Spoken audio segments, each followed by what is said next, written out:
Hello दोस्तों, हमारे YouTube channel में आपका स्वागत है।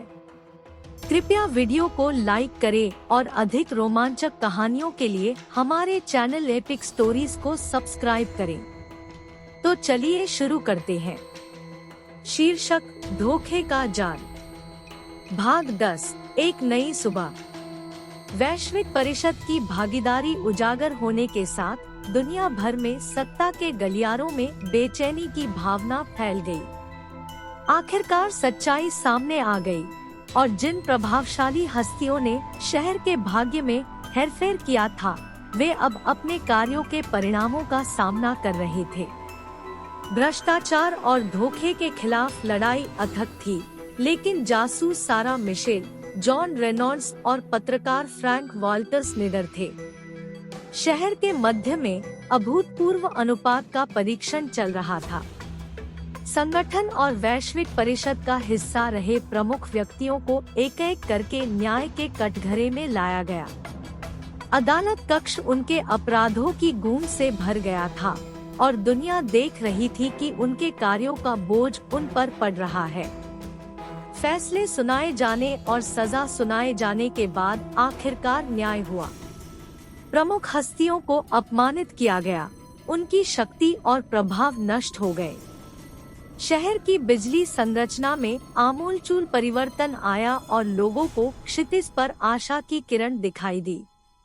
इस परिवर्तनकारी दौर के बीच एक नए युग का उदय हो रहा था।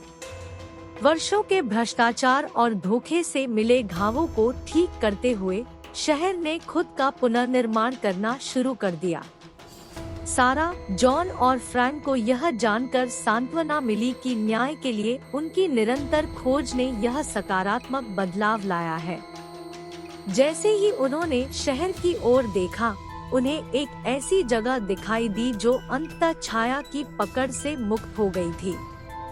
धोखे का जाल पूरी तरह से खुल गया था और शहर अधिक मजबूत, अधिक लचीला और एक उज्जवल भविष्य बनाने के लिए दृढ़ संकल्पित होकर उभरा था।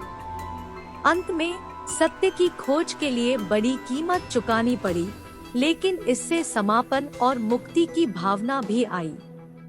शहर के सबसे गहरे रहस्यों को छुपाने वाली परछाइयां खत्म हो गई थी और एक नई सुबह आ गई थी।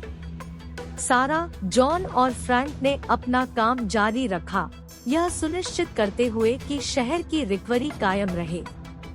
भ्रष्टाचार और धोखे के खिलाफ लड़ाई हमेशा उनके जीवन का हिस्सा रहेगी, लेकिन वे शहर और इसके लोगों की रक्षा के लिए दृढ़ थे।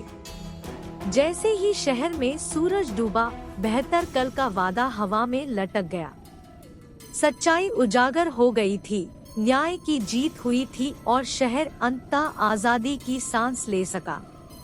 अतीत की गूंज एक अनुस्मारक के रूप में कार्य करती है कि न्याय की खोज अंतहीन थी, लेकिन एक नई शुरुआत की सुबह आ गई थी।